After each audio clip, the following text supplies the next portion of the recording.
On behalf of RBCS, welcome to this webinar on understanding white box code coverage.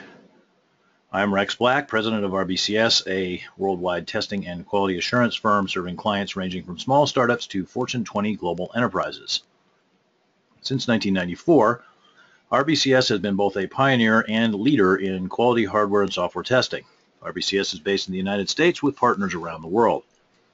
We deliver insight and confidence to our customers, helping them get quality software and hardware products to market on time and with a measurable return on investment. Our team of international consultants deliver customized training, consulting, and outsourcing services to companies that are looking to improve their test and quality assurance practices. We've helped hundreds of companies reduce development and support costs while assuring the best quality products are delivered to customers. I am the author of a bunch of books on software testing. I have a degree in computer science and engineering from UCLA, and I'm past president of the International Software Testing Qualifications Board and the American Software Testing Qualifications Board. Before we start the presentation, some housekeeping. If you have any questions during the course of the webinar, feel free to submit them throughout the presentation via your webinar interface. There's no need to ask for presentation copies. The presentation is on the web at www.rbcs-us.com. There's also no need to ask about how to register for the free e-learning. Just by attending this webinar, you are automatically registered. Check your email over the next couple of days and watch that spam filter. Hope you enjoy this free webinar from RBCS. We do these free webinars as a service to the software testing community because at RBCS, we are a not just for profit company. Get into the presentation mode here. So today we're going to talk about code coverage metrics and how to understand them. So a lot of people are using agile methods, and as part of that there's a lot of use of continuous integration frameworks, and in those continuous integration frameworks a lot of people are using various kinds of automated testing tools. And one of the things that is often done, especially at unit testing level, is tracking code coverage. But what we find is that not everybody understands what those metrics mean. So this webinar is intended to help you understand some of the common code coverage metrics, what they tell you, and of course what they don't tell you, the limitations. The material in this webinar, by the way, is adapted from my newly updated book, co-authored with Jamie Mitchell, Advanced Software Testing Volume 3. The second edition came out earlier this year. So let's get started. If I can get to the right button there. Oops. All right, so certainly black box techniques and static analysis are useful, and I'm not talking about white box techniques in any way to denigrate the importance of these other techniques, but rather to help you understand how you can incorporate white box testing techniques and white box coverage metrics as part of a integrated strategy for your testing.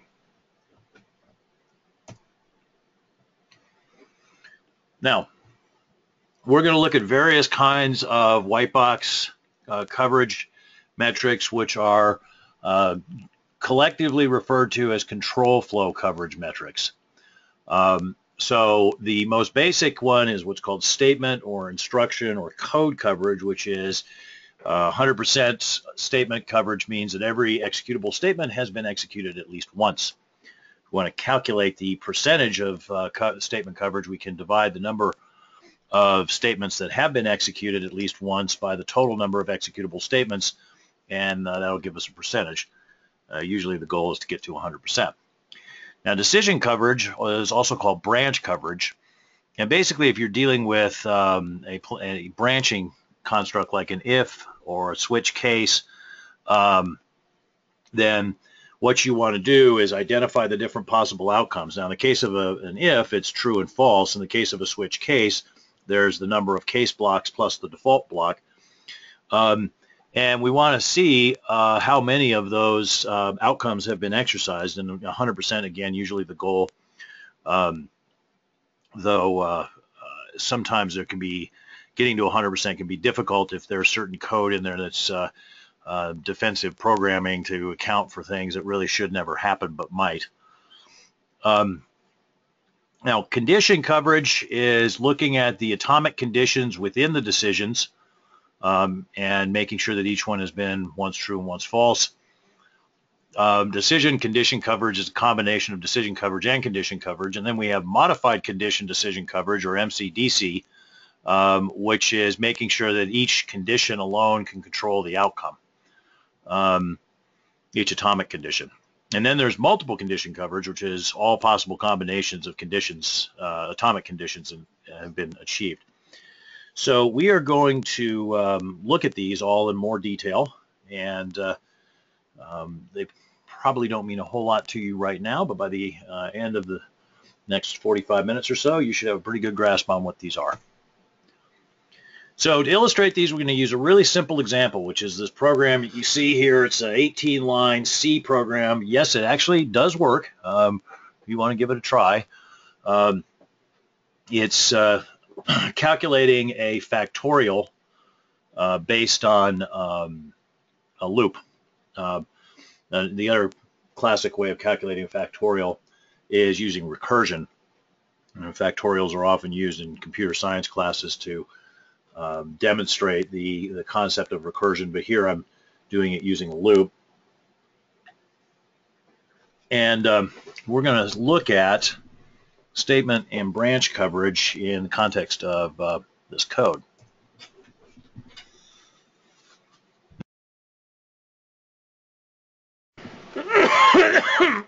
Excuse me, quick cough in there.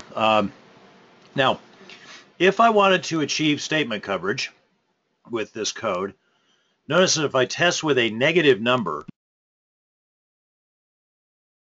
path shown there on the left side, when I get to the if evaluates as true and is less than 0 because it's a negative number, so I print the error message, invalid number, whatever it was, set n equal to -1 and then return.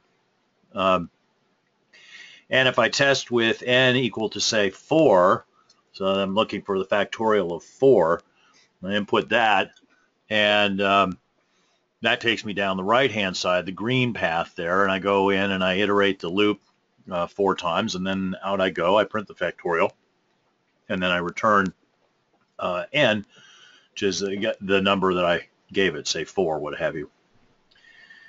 Okay, so we've now achieved 100% statement coverage, but we need to look at decision coverage. So statement coverage is all well and good, but of course, what you really want to do with a computer is make decisions and do something different if one thing is true rather than another, or do something some number of times if one thing is true, but don't do that thing at all if something is not true. So we can have branching based on if statements. We have branching based on switch case constructs, and branching based on looping as well. Now, when we make a decision, the decision is based on either a simple Boolean expression, what's called an atomic condition. So this is a small, indivisible expression that evaluates to true or false. More on that in a bit. Or you could have a more complex type of Boolean expression like the one that you see there as a greater than b, or x plus y equals -1 and d not equal to true. Now, of course, any programmer who would write something that looked like that deserves to have their programming license taken away from them. Oh, wait, we don't have programming licenses. Since you see code like this, maybe we should have programming licenses because this is obviously very tortured logic. But we're going to use it as an example because it's going to help us understand some things, and you might very well end up seeing code that looks just this bad. So if we go back to our example here, notice that if we test with n equal to -7, so we try to calculate a factorial for -7, it'll give us an error message. if we calculate the factorial for 4, it'll give us 1 times 2 times 3 times 4, which would be 24. But the one thing that we didn't do there, we've executed every executable statement, but we have not tried the branch, which is don't do the body of the loop at all. Skip the loop body entirely. And that is a separate branch. So if we test with n equal to 0, notice that it will get down to line 12, and it'll set I equal to 1, and then it will check to see whether 1 is less than or equal to 0, which it is not. And so the loop test fails, and loop body is never executed, so we go the blue path, which is never going through the loop, and that would get us to branch coverage. Now, you have to be a little careful when you're using a tool to see whether it actually calculates branch coverage this way with respect to loops, because sometimes the way the tool keeps track of the branches is purely based on the decisions, and so they're just looking for, did the decision eventually evaluate both once to true and once to false? And the problem with that is that eventually, yes, unless we're in an infinite loop, the decision in there, the loop test, I less than or equal to n, will evaluate to false, and the loop will exit. But that is not the same branch as not doing the body of the loop at all, because that it's kind of like, and if you have an if statement that doesn't have a corresponding else clause, if you don't try to see what happens when you don't do the false branch there, you could find out that there's some variable that got initialized, or some other kind of side effect of doing that, of doing the then branch, which results in the code subsequently not working. So it is important that you understand this nuance with respect to loops, and check and see how your tool handles it. If your tool is saying that you got 100% branch coverage on this code by testing with -7 and 4, then it's not. To me, I don't think that's actually correct, and it certainly leaves open the possibility that something bad could happen if you don't do the loop body. You can use this code very easily to check to see how your particular programming language and compiler and code coverage tool handle this exact situation. So that's even though this is a rather simple piece of code, it does allow you to do some experimentation with your tools that can be useful.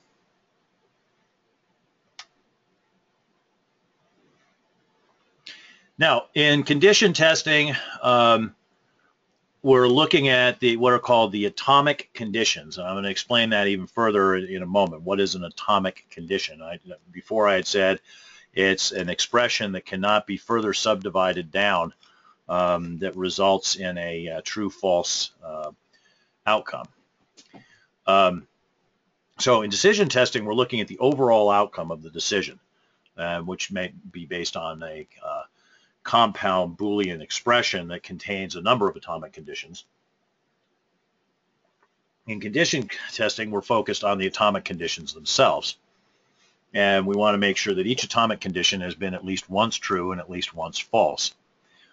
Now, it turns out that this by itself as a coverage metric is not particularly useful or interesting, but it is useful and important in terms of understanding some of the higher levels of coverage, particularly what's called MCDC coverage, which is used for mission critical and safety critical applications like avionics.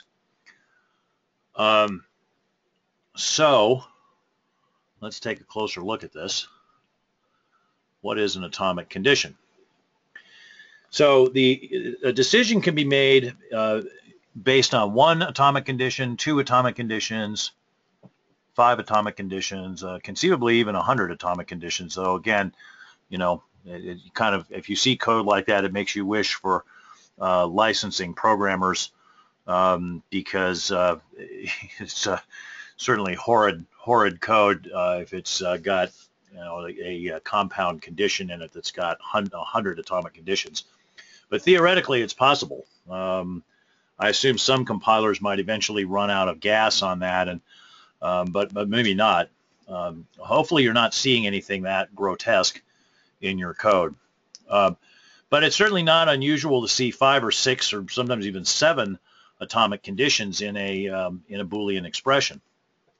So when we say atomic condition, again, it's something that cannot be subdivided further that yields a true-false result. So say we have a variable, a Boolean variable called x, and the value of that variable is right now is true, but it could be changed to be false. Okay, so that is a single atomic condition. So if we say if x, and then there's a true block, else, and then there's a false block. So in this case, if we get condition coverage, x is true and x is false, we also get decision coverage, right? Because we have evaluated the atomic condition, both true and false, and we've evaluated the decision outcome, once true and once false.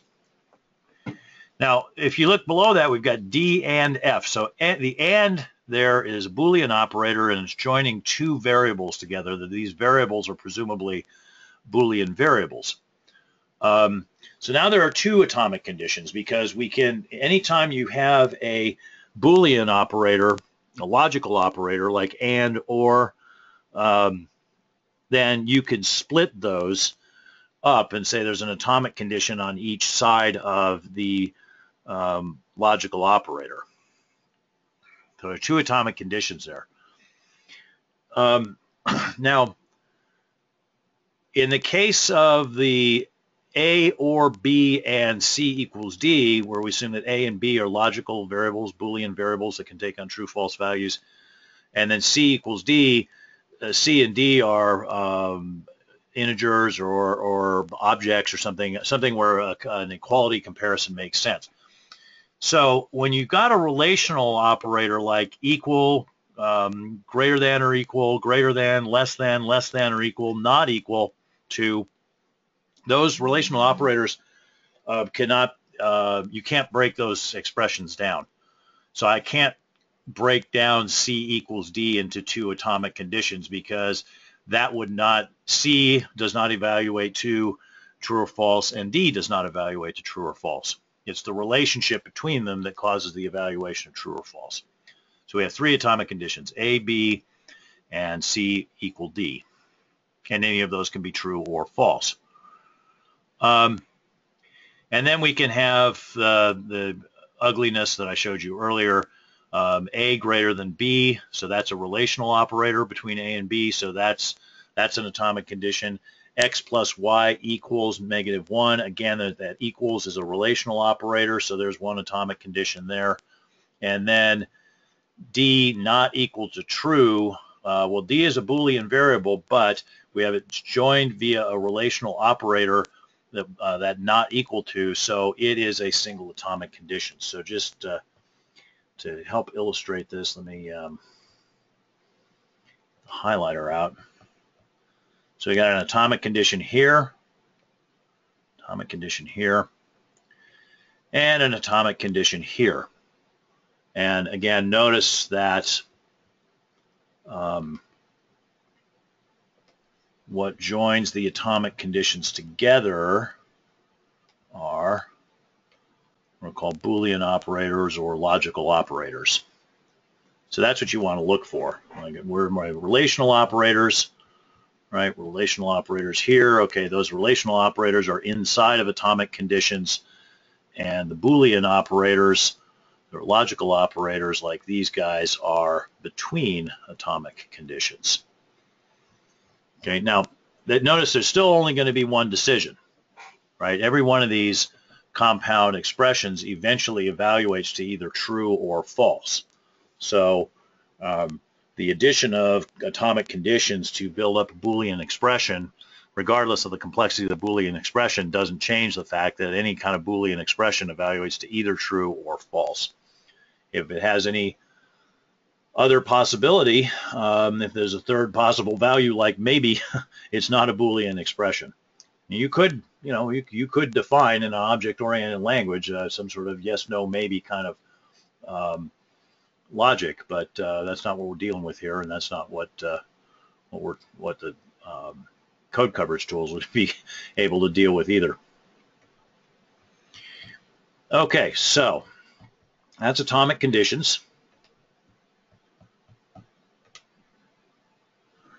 So then we have condition testing. So that's making sure that each atomic condition has been at least once true, once false, as I mentioned before. And condition testing is not going to be particularly useful to us, because what can happen with condition testing is we can get condition coverage, but not decision coverage. So let me go back here. Notice that I could test D true and F true, or D true, F false, and D false, F true. And I've achieved condition coverage, 100% condition coverage, because D and F have both been once true and once false. But the overall expression each time has evaluated to false. So I would not get decision coverage. And I could do the same thing down here, where I have true, true, and well, let's sit down here. Let me get the highlighter up so you're actually seeing what I'm gesturing at. So I could have A true, B true, C equal D false, A false, B false, C equal D true. Both times this overall expression would evaluate to false, even though I'd achieved condition coverage. So that's why it's not particularly useful. But we could say, what if we wanted to get decision condition coverage? We wanted to get both condition coverage and decision coverage. Now, why would we care about that? Well, the reason that we would care about getting condition coverage and decision coverage is, of course, in case of decision coverage, you want to make sure that you've explored these possible branches through the code, that I've gone the one way and the other way. Well, why condition coverage? Well, condition coverage matters because in some cases, the evaluation of a condition has side effects. And the side effects might be different whether if the condition evaluates true versus if the condition evaluates false. And it might be that sometimes the condition evaluates false when you actually expect it to evaluate to be true. So, because you're testing it to make sure it does what you expect, right? So your test values to try to force it to be once true and once false might or might not actually force that. Now, this decision condition coverage is usually not something that you'd see in use, and I don't know that any of the tools will actually show it, but it is another building block to MCDC coverage, modified condition decision coverage. Part of understanding it, if you look at A greater than B, that's the simple one. We have the complex, the more complex one. Oops, darn it. This guy here, A greater than B, or X plus Y equals -1, and D not equal to true.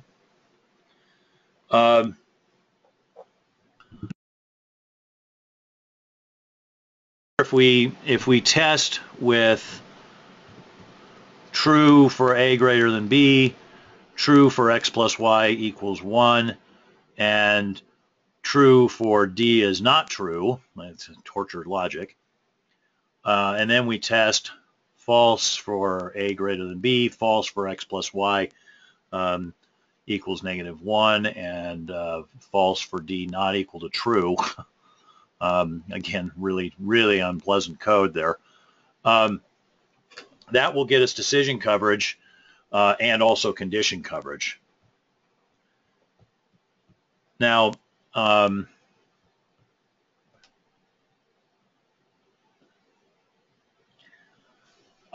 illustrated this one before, this example that we got here, condition coverage but not decision coverage. We could get condition coverage and add an additional test like this to achieve decision condition coverage.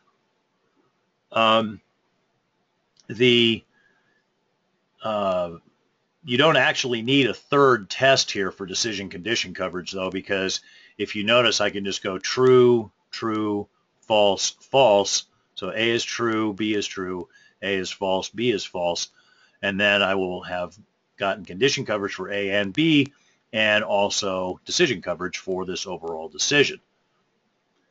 Now, this is usually not considered to be sufficient testing, though, for mission critical or safety critical applications, and the reason is that there's one thing that you could miss with that, which is that what if we have an atomic condition that evaluates true when we expect it to evaluate false, or vice versa?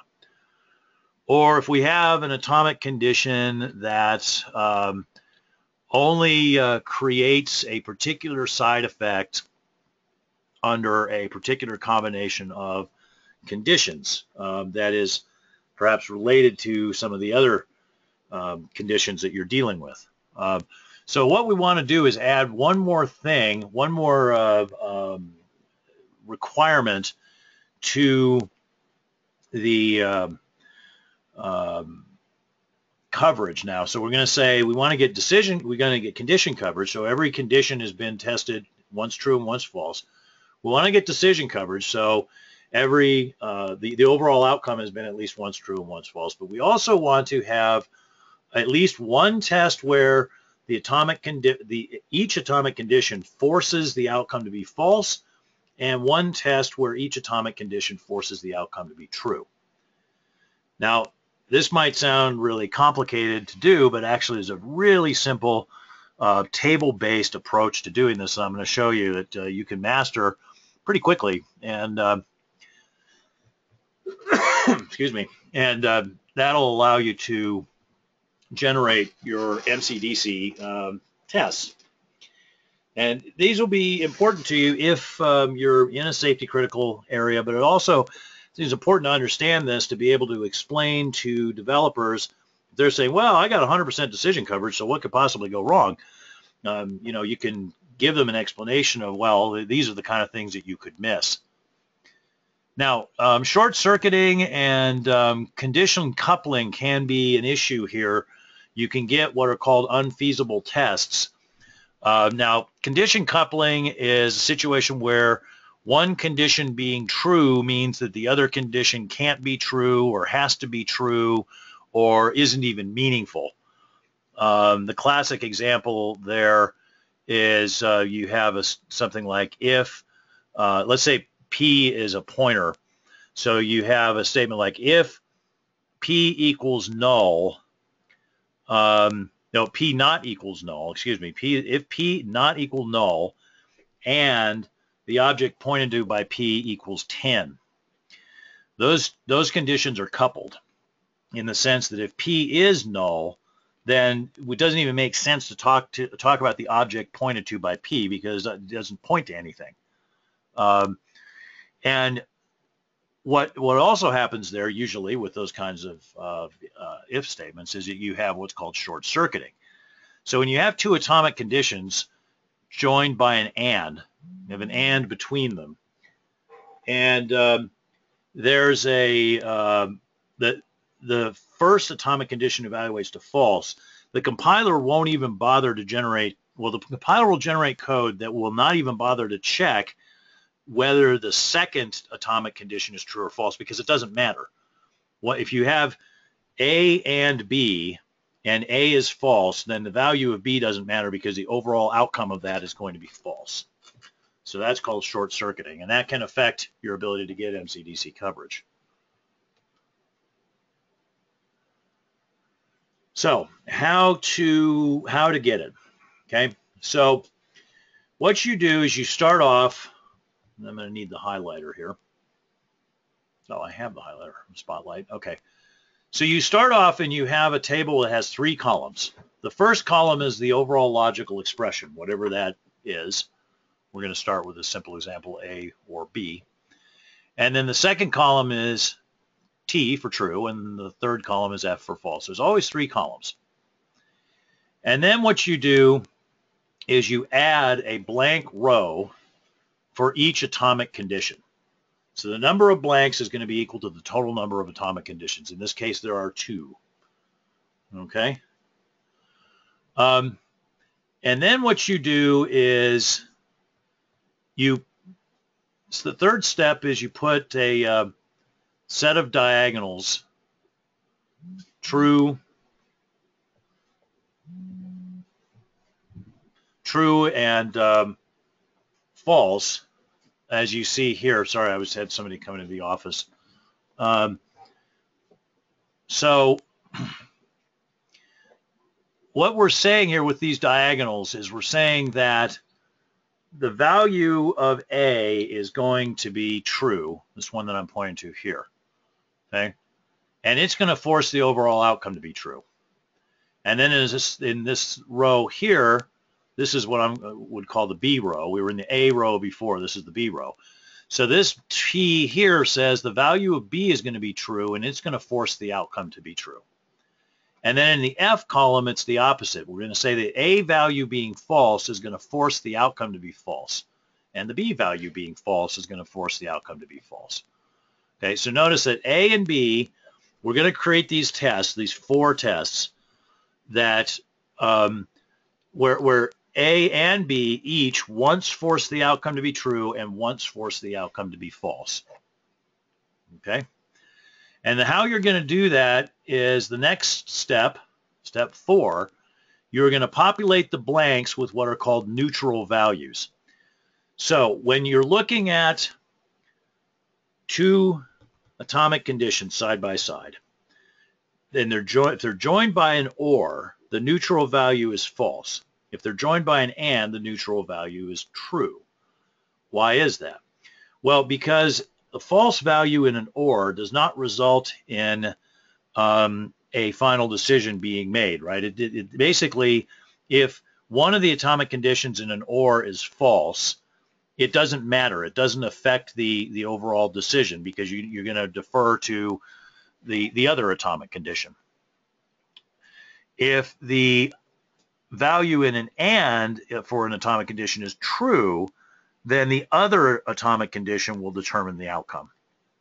Notice that if the value of an atomic condition is true in an OR, then no matter what the other value is, the other atomic condition is, the outcome is going to be false. Or excuse me, the outcome is going to be true. And if an atomic condition is false in an AND relationship, no matter what the other atomic condition is, the outcome will be false. So that's why those are not the neutral values. Their neutral value means a value that will not result in, it will not determine by itself the overall outcome of the expression. Okay, so here we're dealing with ORs. So we put false in the blanks. False, false, false, false. Now notice that, let's take this as an example, and we'll look at A first. If the value of A changed from true to false here, the overall outcome would go from true to false. So A by itself controls the outcome. Similarly over here, if the value of A were to be true, it would force the overall outcome to be true, not false. And the same is true here. If B goes false, the outcome is false, not true. And if B goes true, the outcome is true, not false. Okay.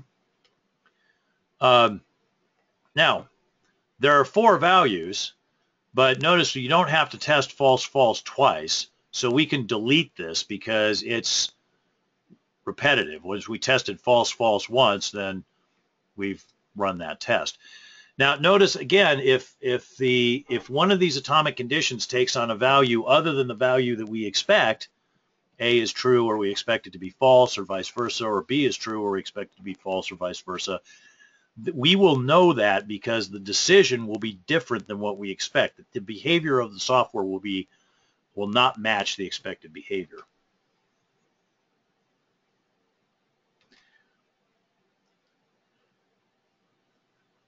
And again, what we're trying to avoid here is this situation. So if we have something like this, if A or B and C, we can go A is true, B is true, C is true, A is false, B is false, C is false. We've gotten decision coverage and condition coverage, but notice that B never matters. I could change in this first row here, I could change B to equal false, and the overall decision would still be true. Here I could change B to be true, which would cause this expression to evaluate to true, but with C equals false, it doesn't matter. So you do not get MCDC coverage with that. So we're at risk that if B takes on the opposite value of what we would expect under certain circumstances, we would not know that with those two tests. So MCDC will allow us to create a situation where A, B, and C each are in a position to ensure that the outcome is once true and once false. And if they take on the wrong value, a value other than what we expect, then we will get a different decision than what we'd expect, which is easy enough to catch in a test. So let's try it out here. So we write the logical expression at the top, and then we have the two possible outcomes, true and false. And we have a blank row, A, B, and C. And notice that there's the number of blanks is equal to the number of atomic conditions as well, of course, because that's what we're populating there. Then we put the diagonals in. So step 3, true, true, true, false, false, false. So in the A row, this means A will be true and force the outcome to be true. And in the false column, A row, A will be false and force the outcome to be false. Same with B. In the true column, B is true and will force the outcome to be true. F is false and will B is false and will force the outcome to be false.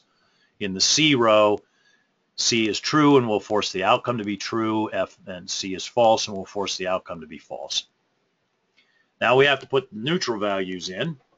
And this is where it gets a little complicated because we have a compound expression. So when we're looking at this first one, A or B, so we look at the A row, we need to put a false in there because the neutral value for B, in this case with A, is going to be false. And then we have an and here, so the neutral value is true. See that? Neutral value is false for B because of the or relationship with A, but then this overall expression is now going to get anded with C, so we need a neutral value on the the right-hand side of an and, which is going to be true. Now, A was false. The neutral value for B in a false relationship with A is false. And again, we have to put true for C because notice if we put false in there for C, then these other values don't matter. A and B don't matter.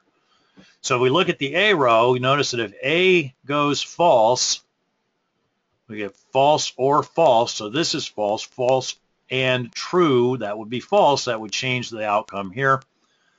Similarly here, if A goes true, then that'd be true or false, which would be true.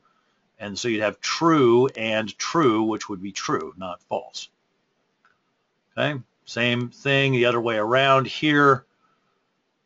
False for A is the neutral value. False for A is the neutral value.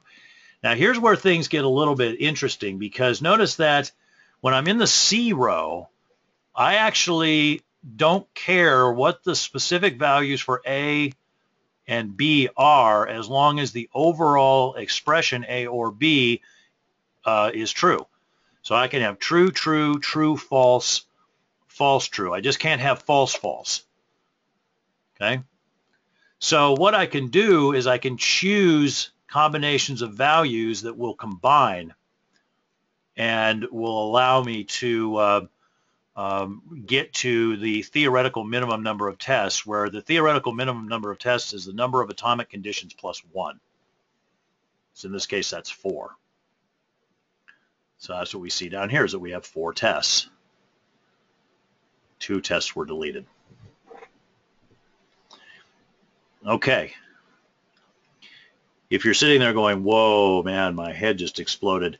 Remember, this is a recorded webinar, and so you will be able to go back and listen to this again. So if you want to go through this MCDC explanation a couple more times, you can do that. Of course, also you can ask questions during the Q&A, but sometimes people are, when they're first confronted with this material, they need to play around with it a little bit. What I would encourage you to do is grab some code and pick some simple compound expressions, Boolean expressions at first, like, you know, A or B, A and B, and then gradually move up to more complicated expressions. If you have access to some of your own actual production code, that's a good place to practice. Okay, now one other thing to mention here, and this is pretty unusual. Your tool might or might not report this. This is what's called multiple condition coverage. And basically in multiple condition coverage, what we're going to do is generate all the possible true-false combinations, which is sometimes referred to as the entire truth table, and make sure that we have tested every single one of them.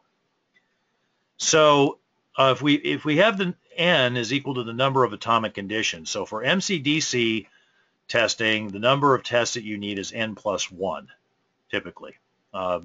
Sometimes you can't always figure out how to get there because you're dealing with a real complex situation, but that's the theoretical minimum number of tests. You'll never have less than n plus 1.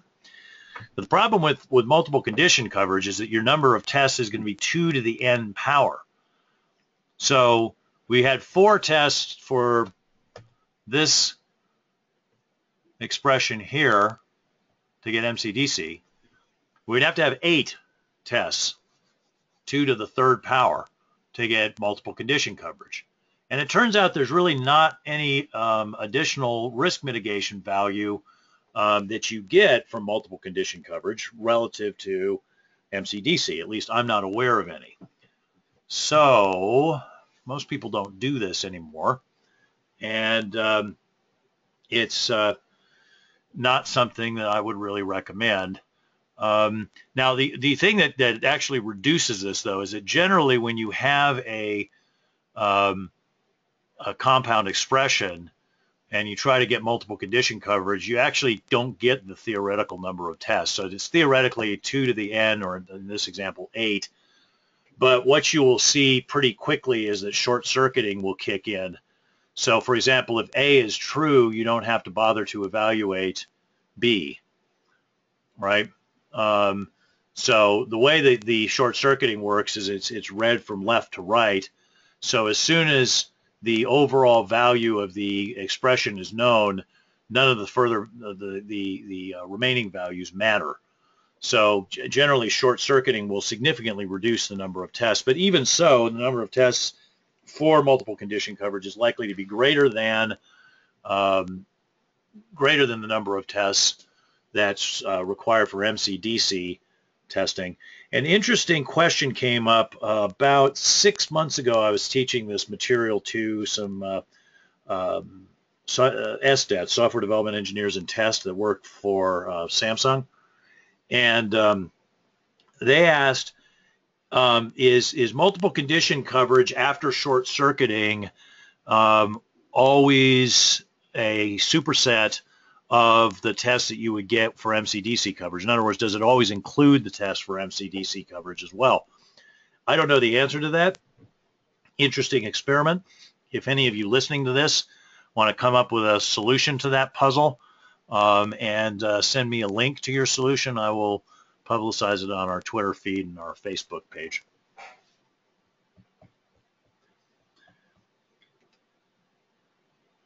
Oops.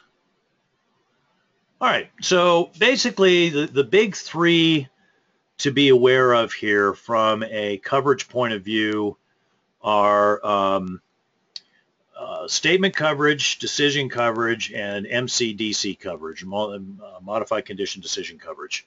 Those are the ones that you'll encounter in practical use. If you are in avionics software, the FAA DO 178C standard will require you to achieve MCDC coverage for safety critical software, anything that could make the plane fall out of the sky, basically.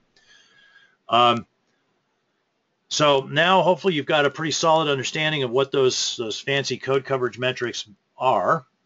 And by achieving an appropriate level of code coverage with your tests, then you can have confidence that your tests are indeed adequate.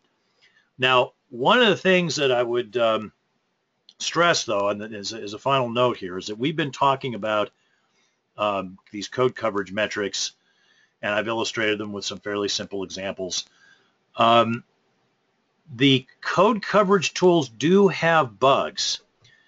So, for example, on the Debian Linux distribution, there's a tool that you get. I think it comes with the standard Debian distribution called gcov, and it actually has bugs in it.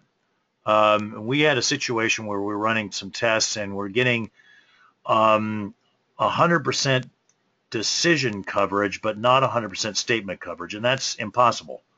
You can't get that. So we weren't able to get to the bottom of what was wrong with gcov, but there are bugs in these tools. So it is wise, before you go rushing headlong into using these tools, to get some sample code, work out the theoretical answers to what level of coverage you should achieve with particular sets of inputs, and then check to see that the tool actually agrees with you.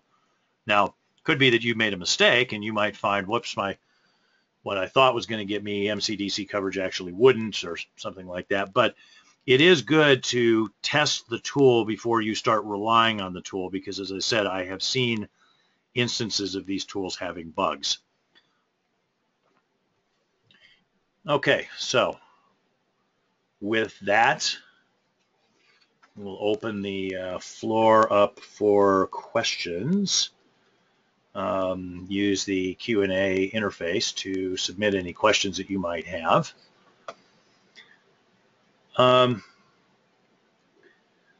We have a question from Jerry. Says, is it possible to make blanket statements about what level of code coverage we should achieve? Well,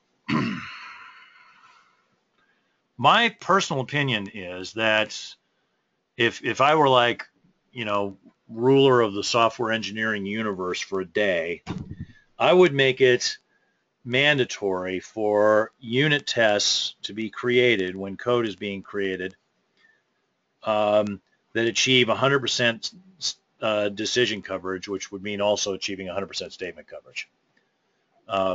I think anything less than that is really inadequate, unless there are those defensive programming if statements in there that are looking for just some really, really bizarre thing that should never happen, but you want to have a exception handler defined and in place just in case it does.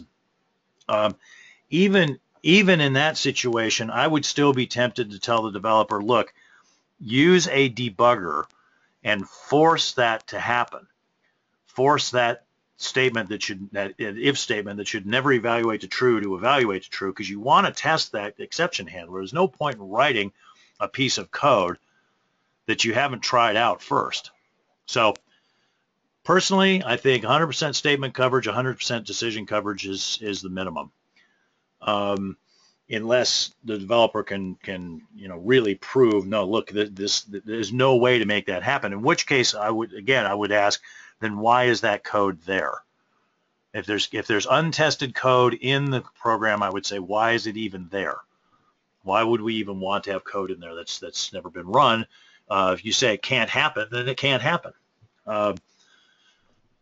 I think what it comes down to is that the programmers actually know, well, like, maybe it could happen, in which case I would say, well, then maybe we should force it with the debugger to happen. So I would say, yeah, at the very least, statement and decision coverage. And I think as a tester, you need to get technically savvy enough that you can defend that position with your developers. Because I think if you just go in and say to your developers tomorrow, I think you guys should have to achieve 100% statement and decision coverage on all of your unit tests, and they say why, the developers say why, and you say, well, I don't know, but Rex told me. That that is not a good justification. It's not going to win friends and influence people if you do something like that. You need to be able to go and explain to them why having branches that haven't been tested in the code is a bad idea, and why having code that hasn't even been executed is a bad idea.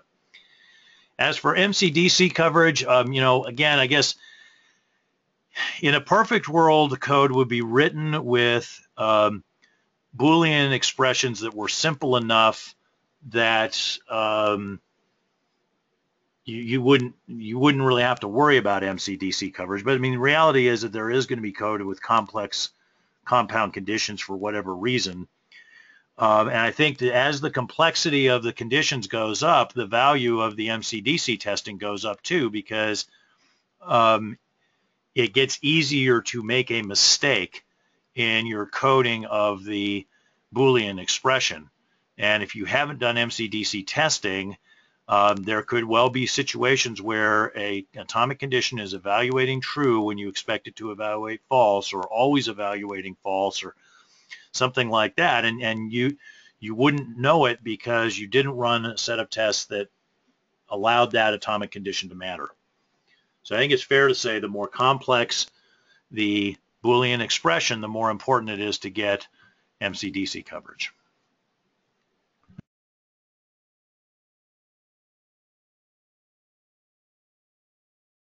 Okay, so another question, this time from Anil. I understand that there is something called basis path coverage. What is that? Okay, so basis path coverage is something associated with McCabe's cyclomatic complexity. And I believe I've got a recorded webinar out there on the digital library that talks about McCabe's cyclomatic complexity. If not, you can give it a read on the internet. I don't want to try to give a complete explanation, but the brief explanation is that the McCabe cyclomatic complexity assigns an initial complexity value of 1 to any function, and then any time you have a branching or looping construct, an if statement, a switch case construct, a loop, you increment the complexity by 1. And that number, that cyclomatic complexity number, is going to be equal to the number of tests required to achieve what's called basis path coverage. And basis path coverage is basically the same as decision or branch coverage. There's a subtle difference. Again, if you go out to the Wikipedia entry online and take a look at description of cyclomatic complexity, it will explain to you the difference between branch coverage and basis path coverage, but they're pretty much the same thing. Which makes this actually pretty useful for you, because if you can just look at a piece of code, start with 1 and increment the cyclomatic complexity every time you see a loop, a branch, you increment it by 1. See a switch case construct, you increment it by the number of case blocks, not counting the default block. And that's going to give you a good rule of thumb number for what the developers would have to do to achieve branch coverage. So then you go and talk to the developer and you ask, how many unit tests did you run? Or just show me your unit tests. If the number of tests is less than the cyclomatic complexity, it's a pretty good bet that they did not get branch coverage. So that can be useful to you, this way of checking the developer's work. Got another question from Joe here. Do testers really need to understand all these technical details? Yes, you do. As I said, Agile is becoming more and more prevalent. when we in the United States look at job descriptions or looking to hire people to work in agile environments, it almost always says that they need to have programming experience or know programming languages. Expectations that people be able to assist with automation, possibly participate in code reviews. So it's really, it's becoming more and more difficult to be effective as a tester, not to mention the reputational issues if you don't know programming languages. So you really, if you don't know programming languages, you should bite the bullet, teach yourself how to program, and get some of these tools and start experimenting with them. It's really easy. You can get, Linux is free and includes complete development environments. You can get these little computers on a chip thing, like there's Beagle boards and Raspberry Pis that are really easy to hook up to your PC, and you can create a complete little Linux development environment on them and just whirl away on there and learn all sorts of scripting languages and programming languages and code coverage tools. And yes, it's going to take you some time, especially if you're from a very non-technical background. But I joke about licensing programmers, but I mean, one of the reasons that you don't have to license programmers is it's really easy to learn how to program. It's if you've scared yourself out of it over the years, I'd say unscare yourself and go for it. It's kind of like learning to love riding roller coasters. You're afraid of them, force yourself to do it. You might find you enjoy it. All right, so to close this session, a little bit more about the resources that are available through RBCS. We run these free webinar sessions once a month, so please check our website, www.rbcs-us.com, to sign up. If you would like a special webinar presentation for your company only of this webinar or on any other topic related to software testing, please contact us at info@rbcs-us.com or via our website. If you don't already receive our regular free newsletter, you can sign up at www.rbcs-us.com. By signing up, you'll get valuable discounts on consulting and training services, along with a regular newsletter that includes a featured article on software testing and quality and news about what RBCS and its partners are doing lately.